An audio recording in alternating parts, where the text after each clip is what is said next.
হ্যাঁ হ্যাঁ? তুমি খাইছো? আরে না, কেমনে কি? হ্যাঁ? এই যে শুনছেন আঙ্কেল, কে ডাকে? হ্যাঁ হ্যাঁ, ওইদিকে কি দেখেন? এখান থেকে পিঠা কি আপনারা খাইছেন? কোনটা?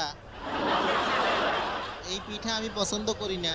এখানে তো 8টা পিঠা ছিল, হুম। 3টা নাই। তুমি কেন সন্দেহ করো বারবার আমাকে? ওমা গো। তাহলে আপনার মুখ নড়ছিল কেন? কি শুরু করছো? দাঁত নাই, মুখ এমনি লড়াচড়ে। বাতের ব্যথা, মাজার ব্যথা, মাথায় ব্যথা, পাইলস সব নিয়ে আসি। আচ্ছা, তাহলে সরি। সরি আমি কই রাখমু? দূর বলত। কি শুরু করছে? তোরে বিয়ে করাইছে কেডা? বলত। ঠিক আছে।